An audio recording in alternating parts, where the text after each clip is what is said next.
네, 존경하는 국민 여러분, 김상희 국회 부의장님과 선배 동료 의원 여러분, 정세균 국무총리를 비롯한 국무위원 여러분, 더불어민주당 강원 원주을 국회의원 송기현입니다. 저는 오늘 국가균형 발전을 가지고 정책 질의를 하려고 했는데 방금도 이 본회의장에서 왜곡과 과장이 있었기 때문에 이 점에 대해서는 먼저 설명을 하고 또 소명을 하고 제가 준비한 국가균형 발전에 관한 질의를 하도록 하겠습니다. 먼저 국무총리님 앞으로 좀 나와주시기 바랍니다.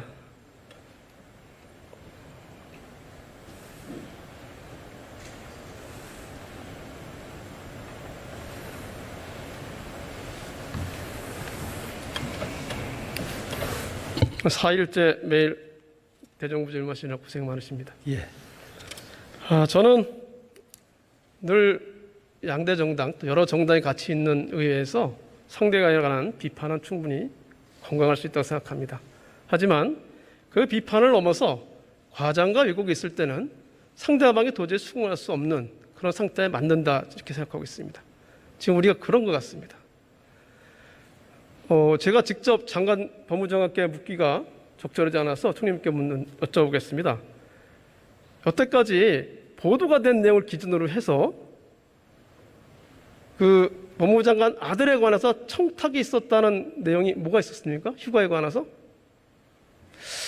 글쎄 제가 그렇게 꼼꼼하게 연구를 해보지는 않았습니다만은 그렇게 크게 비난받아야 될, 그리고 이렇게 대정부 질문 수일 동안을 그것으로 허비해야 될 그런 사안은 저로서는 발견하지 못했습니다. 저도 그 보직과 관련된 부분이나 비자와 관련된 부분에 대해 보직과 관련된 부분에서 청탁을 했다고 하는 분에 관해서는 고발을 한 상태로 되어 있고요. 전혀 그런 사실이 없다고 해서 본인도 나중에 다른 언론에서는 그것은 좀 아니라는 주장을 했었습니다. 그 외에는 이 사건에 관한 모든 당사자들의 내용을 진술 내역을 다 보더라도 청탁이라는 내용은 없습니다. 그저 추측할 수 있는 거죠. 객관적인 사실은 문의했다는 것입니다. 그리고 그것도 때로는 민원실로도 했고 아니면 담당자에게 했고 이런 얘기거든요. 아니 민원실에 전화한 거야 대한민국 국민 모두가 다 전화할 수 있는 그렇습니다. 것이니까 저는 그게 비난의 여지가 있다고 보지는 않습니다. 당연합니다. 원래 청탁이라고 하는 것은 은밀하게 하는 것이기 때문에 네. 사실은 아마 추미애 장관으로서는 매우 억울한 부분이 많이 있을 거다 이렇게 생각을 하는데, 그러나 현재 이 문제는 이미 검찰에 넘어가 있는 상태이기 때문에 국회에서 왈가왈부한다고 해서 CCBB가 가려지는 것도 아니고 그야말로 국민을 불편하게 하고 또 마땅히 우리가 챙겨야 될 일들을 제대로 챙기지 못하는 안타까운 상황이 벌어지고 있어서 저는 사실은 의정활동을 오래 한 사람의 한 사람으로서 정말 좀 달라졌으면 좋겠다라고 하는 생각을 가지고 있습니다. 네, 맞습니다. 총리님.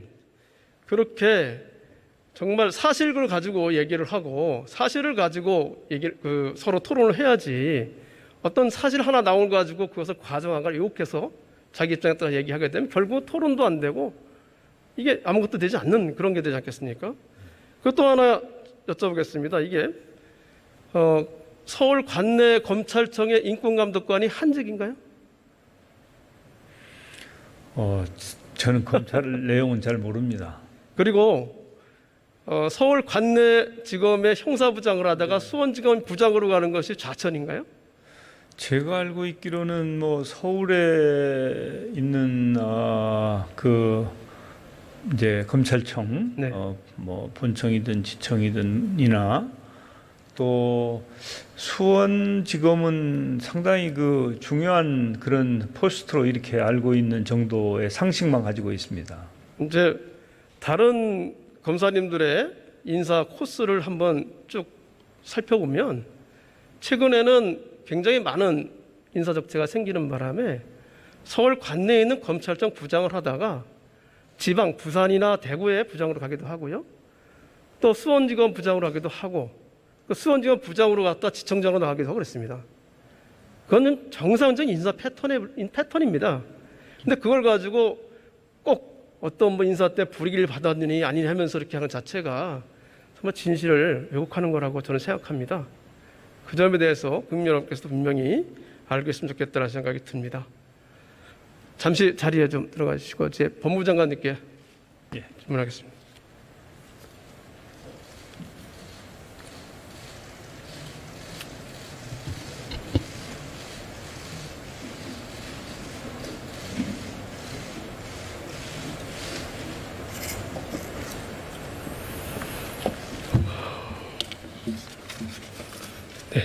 장관님, 네. 장관님께서 인사청문회 때부터 이제 문제가 나왔는데 그때부터 장관님이 첫 번째 분명하게 말씀하신 게 하나 있습니다. 나는 이 사건을 지휘하지 않겠다. 분명히 그렇게 하셨죠. 네. 지금도 여전히 마찬가지 지휘하지 않고 계시지 않습니까? 지휘뿐만 아니라 보고조차 받지 않고요. 그렇습니다. 보고도 안 받는다고 하셨죠. 네. 이렇게 장관님께서 분명히 지휘도 안 하시겠다고 하시고 보고도 받지 않겠다고 하셨는데 그럼에도 불구하고 장관님께 계속해서 물어보는 이것은 사실은 저는 정치적인 목적 외에는 다시 설명할 수 없다고 생각합니다. 지금 장관님 입장에서 대답도 할 수 없는 거죠. 수사 중인 사건이고요. 근데 왜 집요하게 물어보는 것은 장관님을 이 사건 자체를 왜곡하려는 겁니다. 실제가 아니라. 저는 오히려 거꾸로 생각하고 있어요. 장관님 그 아들 사건, 서일병 사건을 8개월 동안 수사하지 않았다. 정치인들 사건 보면은 간단한 사건도 고발을 받아놓고서 1년 이상 끄는 경우 굉장히 많습니다. 이게 검찰이 예전부터 정치인들을 올가매기 위해서 일부러 처리하지 않고 사건을 갖고 있는 것이 아닌가 이런 의심도 저는 가끔 합니다. 저는 이 특문이나 익명의 제보나 뭐 이 고발의 추측만으로 정치인들을 고발한 사건이 많습니다.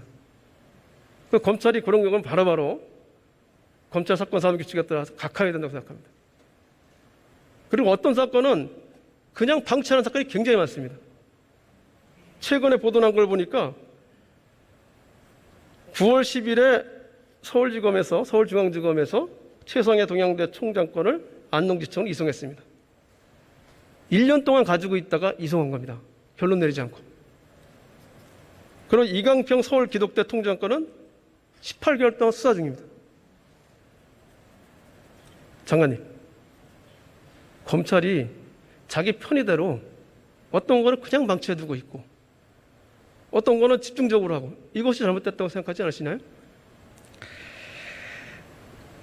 저도 제 사건을 떠나서 검찰이 지금까지 의원님 지적처럼 때로는 캐비넷 미제라고 해서 사건을 넣어두고 적정한 때에 꺼내서 활용을 한다라는 것을 사례를 통해서 잘 알고 있고 또 그것이 시사 보도를 통해서 개선해야 될, 고쳐야 될 검찰 문화다 이런 지적도 받고 있는 거 잘 알고 있고요.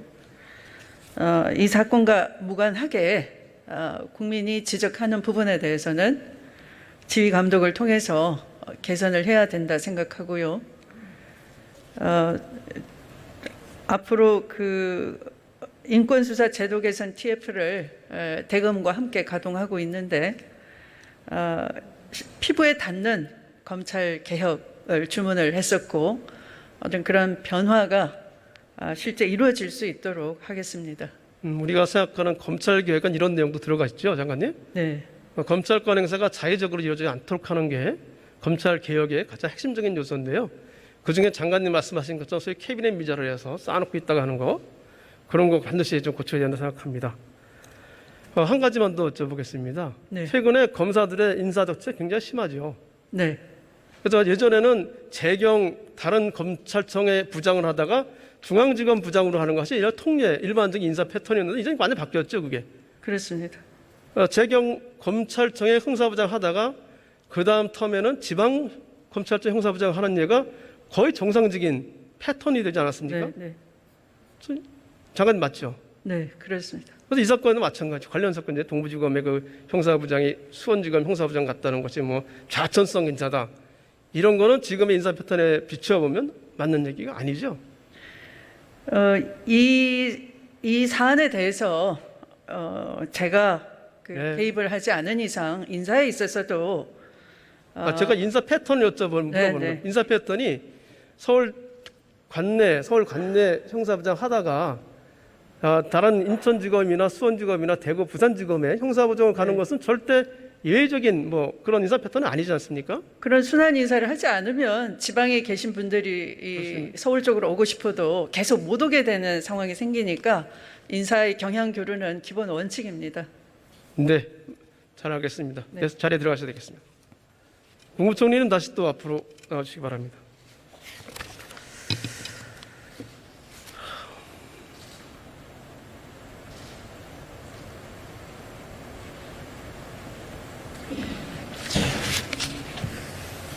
바로 직전에도 우리 최 의원님이 지방 소멸에 관해서 이야기를 하고 총리님께서도 균형 발전에 관한 의지를 말씀해 주셨습니다.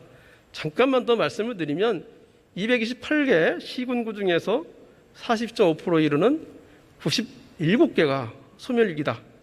그중에서 37%에 해당되는 84곳은 30년에 소멸할 것이다. 이런 보고가 되어 있습니다.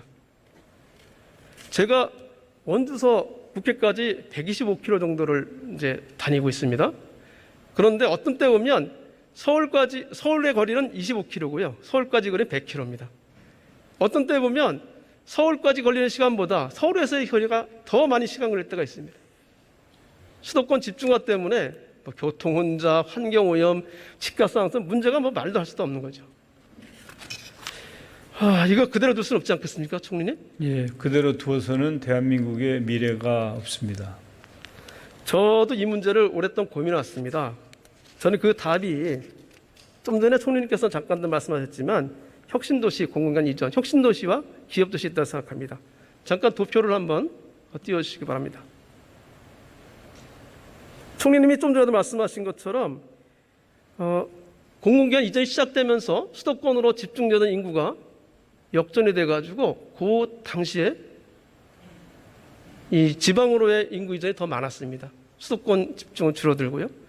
다시 또 공공이전이 줄어드니까 이제 완료가 되니까 그 다음부터는 다시 또 수도권으로 인구가 다시 집중되기 시작했습니다. 이것은 공공기관 이전이 서울 수도권 집중을 완화하는 분명한 효과가 있었다. 저는 그렇게 생각하고 있습니다. 총리님도 그 말씀에는 동의하시죠? 예, 동의하고요. 사실은 저는 이제 정파적인 입장에서 드리는 말씀이 아니고 사실은 저는 1996년도에 의정활동을 시작했는데 그때 제 일성이 국가균형발전이었습니다. 네. 좀 송구한 말씀이지만 저도 잘 알고 있습니다. 노무현 대통령님보다 제가 먼저 네. 국가균형발전을 말씀드렸고요.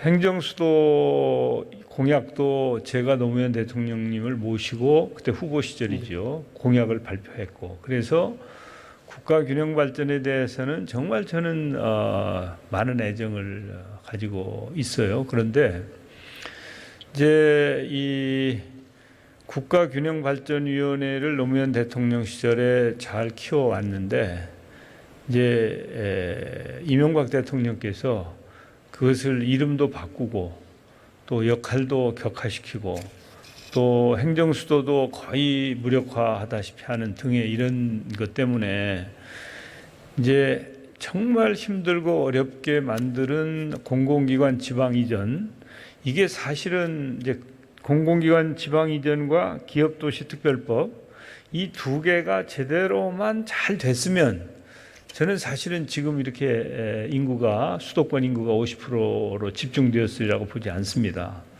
그때 이 두 가지가 동력을 잃어버린 겁니다. 동력을.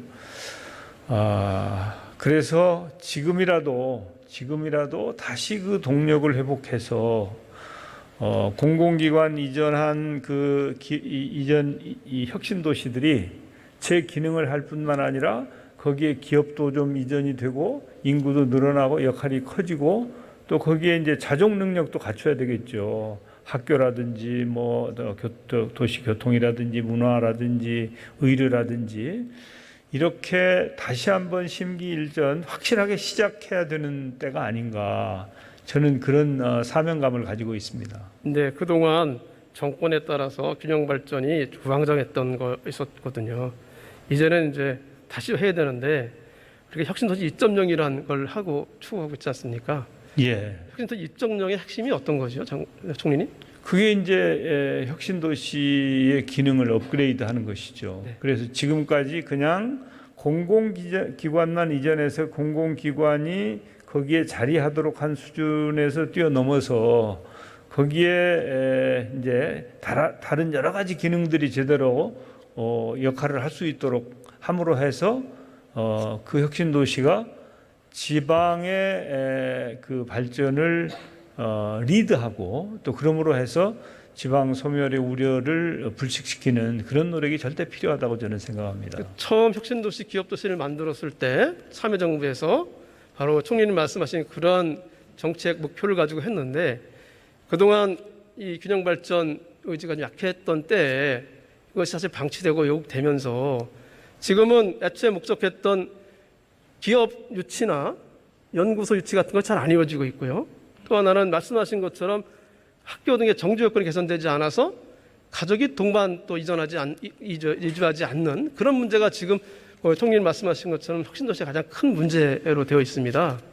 근데 예. 이거 왜 문제가 실제로 혁신도시 기업도시를 만들어 놓고 나서도 그것을 이끌어갈 수 있는 주체가 없었기 때문에 아닌가 생각이 들고, 균형발전위원회가 그 역할을 한다고 했지만 실제로 자문기구에 붙이면서 실제로 지평이 없었던 것 같아서 그것 때문에 됐었고, 그 마찬가지로 또 예산도 균형발전 특별회계를 만들어 놓고도 균형발전이 다른 데도 막 쓰게 되는, 그렇게 된 것에 원인이 있다고 생각하고 있습니다. 한번 도표 한번 봐주실까요? 좀 몇 개를 더 지나갔는데, 균형발전 특별회계 내용 중에는 이런 게 있습니다, 총리님. 동부간선도로 광역도로 건설, 서울에요. 또 태릉구리 광역도로 건설, 신분당선, 수도권 광역급행철도. 이것이 국가운영발전에 관련된 예산인가요? 저는 아니라고 생각하거든요. 예, 그 아닌 것 같습니다. 그래서 옛날에 이제 균특회계가 특별회계로서 초창기 역할을 많이 했었습니다. 네. 특히 이제 이 읍면의 시군에 이게 집중적으로 이 예산이 지원되어서 도시 재생도 하고 상당히 여러 가지 역할을 처음에는 했었는데, 이제 그게 흐지부지 돼가면서 이렇게 변질이 된 것이죠. 그래서 네. 말이 균특회계지 균특이 아니고 수도권 집중에 기여한 그런 결과를 오히려 가져온 측면이 네, 있는 맞습니다. 것이죠. 예. 그래서 저는 이걸 해결하기 위해서는 지금 균형발전 업무를 하고 있는 국가균형발전위원회를 단순 자문기구가 아니라 행정기구로 만들고 균형발전에 관한 예산의 편성과 집행권을 이 균형발전에 줘야 된다. 저는 그렇게 생각하고 있습니다. 총리님 여기에 대해서는 어떻게 생각하십니까? 예, 저는 뭐 전적으로 공감하고요. 예. 아까 이제 앞에 최영도 의원님께서 대통령께서 균형발전위원회에 참석을 안 하셨다 이렇게 말씀하셨는데, 제가 보기에는 이게 그 균형발전위원회가 자문기구이다 보니까 대통령이 위원장이 아닙니다. 네, 대통령이 맞습니다. 위원장이 아니신데 가서 회의를 주재하실 수는 없지 않습니까? 맞습니다. 네. 아마 그래서 참석이 되시지 않은 것을 균형발전에 대한 의지가 부족한 것으로 오해하신 게 아닌가. 제가 아까는 그 말씀을 못 드렸는데 제가 좀 이렇게 자료를 보니까 그렇더라고요. 맞습니다. 요거 이외에도 이제 기업이 오기 위해서는 이전되는 기업의 경우에 그 지역이 얼마나 공유하는지 따라서 그러니까 세제 같은 인센티브를 주고 그런 문제도 필요하고요. 또 공공기관에서 창업을 할 수 있는 유도할 수 있는 그런 역할을 했을 때 가점들은 평가에 가점 주는 그런 것도 필요하다고 생각이 듭니다. 이 부분에서 많이 또 검토해 주시고 다시 구체적인 방안을 제시해 주시길 부탁드리겠습니다. 예, 그렇게 하겠습니다. 다시 들어가 주셨습니다. 예. 네, 교육부총리님 앞으로 나와주시기 바랍니다.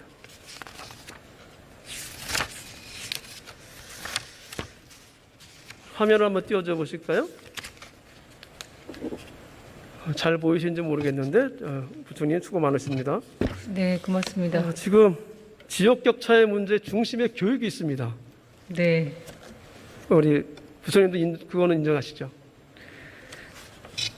예, 지역에 따른 그 뭐 최근에도 그렇고 교육 격차의 우려가 제기되고 있는 것은 잘 알고 있습니다.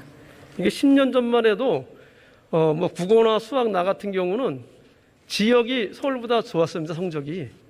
근데 지금은 모조리다. 서울보다 앞서는 데가 없습니다. 특히 뭐 1에서 3등급 그 비중을 보면 훨씬 더 차이가 점점 벌어지고 있습니다. 혁신도시에 가족과 함께 오지 않는 가장 큰 이유가 한번 덮여 보여주실까요? 혁신도시에 가족과 같이 이주하지 않는 가장 큰 이유가 교육 문제입니다.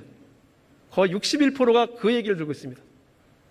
근데 혁신도시의 경우에 기존 제도 안에 있다 보니까 그 안에 새로운 학교를 설치하기 어렵게 되어 있습니다.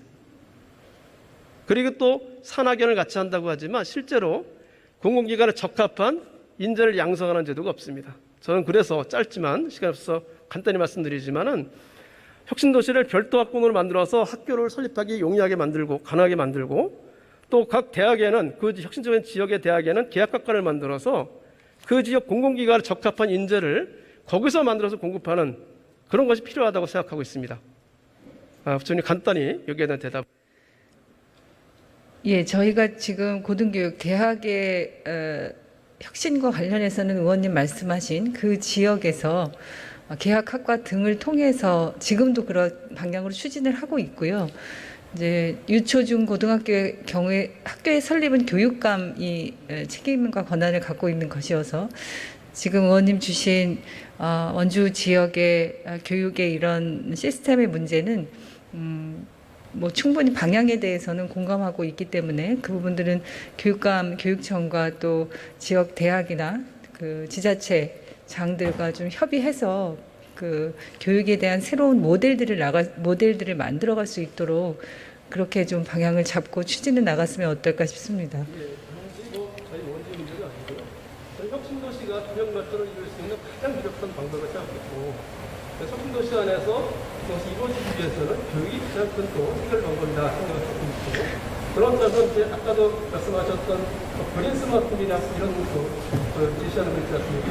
그런 걸 혁신도시에 있는 초등학교에 적극적으로 적용해서 거기에 좋은 학교가 있다고 한다고 하면 가족과 함께 이주하는 그런 일이 굉장히 좋을 생각이 들고요.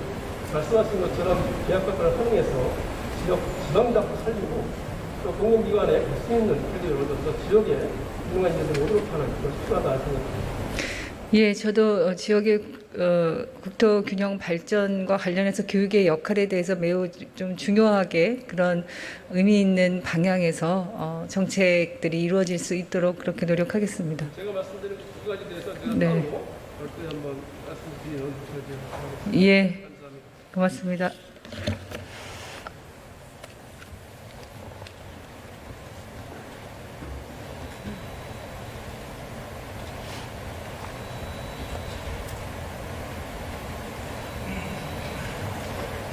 국가강연 발표되는 문제를 국가적 차원에서 한국이 필요하게 된다면 앞으로도 영원히 풀지 못하는 숙제로 남게 될 것입니다. 우리 사회 불균형이 허물 수 없는 강철에 연루되지 않도록 정부와 정치권이 적극적으로 나서야 할 때입니다. 경청해 주셔서 감사합니다.